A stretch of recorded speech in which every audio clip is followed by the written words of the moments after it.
President Maithripala Sirisena, who is on an official visit to the United Kingdom, held bilateral discussions with British Prime Minister David Cameron yesterday. The President embarked on this visit to the United Kingdom to attend the Commonwealth Day celebrations as the chair in office of the Commonwealth. Chairman of the Commonwealth, President Maithripala Sirisena attended a reception hosted by Queen Elizabeth to mark Commonwealth Day. This commemorative ceremony has been held with the participation of 53 heads of government as well as members of the royal family.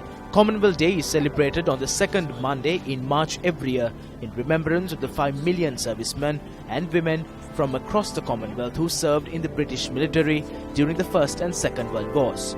The day is also a celebration of all the Commonwealth nations and designed to encourage greater collaboration and cooperation between its members.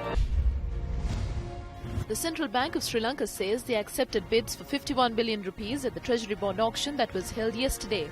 In a communique released by the Central Bank of Sri Lanka, it is said that the auction was held yesterday with the hope of receiving 30 billion rupees.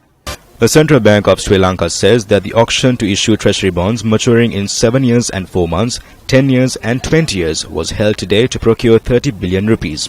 The Central Bank in its communique also stated that since the total amount of bids received was 125 billion rupees, the CBSL had decided to accept 51 billion rupees. The press release also added that thereby the weighted average yield for bonds maturing in 7 years and 4 months would be 9.17% to 10.09% for bonds maturing in 10 years and 11.2% for bonds maturing in 20 years. Meanwhile, the Central Bank of Sri Lanka stated that an auction to procure 20 billion rupees through another issue of Treasury bonds is scheduled to be held on Thursday this week.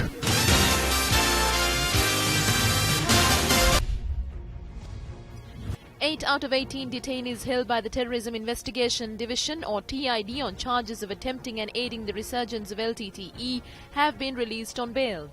They were granted bail when they were produced before the Colombo Additional Magistrate Aruni Artigala yesterday. Now let's take a look at some of the views expressed on the political stage at various programs held yesterday.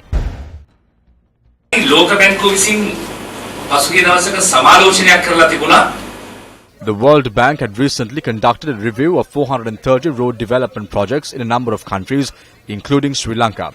It was revealed that the projects in Sri Lanka were the most costly projects. This clearly shows that a large-scale fraud, skimming and misuse of public funds had taken place. ලොකු ගසා කෑමක් කොවිස් කුට්ටි කඩා ගැනීමක් ජනතාවගේ මුදල් කාබාසිනිය කිරීමක් සිද්ධ වෙලා තිබෙනවා. උමාවේ ව්‍යාපෘතිය තුල ඩොලර් මිලියන 529යි. The Umaoy multi-purpose development project costs $529 million. 47% of the funds have been spent. Before the commencement of the project, they had produced recommendations of the CEA as per their own wishes and did not implement it properly. There are issues in the villages. Work has been done according to the whims of the contractors. Who is accountable? The Secretary of the Ministry at the time and their associates. If you take a look at the Murugakhanda project, the cadre is 251. Yet they have employed thousands. How are they to be made permanent? කොහොමද මේ අය ස්ථිර කරන්නේ දැන්? මේ සංවර්ධනය දැන් එදාට තිබ්බ වගේ නෙමෙයි වේගෙන් අද කෙරෙන්නේ නැහැ. The development speed is not how it was back then. There is a delay. There are doubts. If they are being carried out in a proper manner, there may be delays. If you visit a village for a road problem, come next week.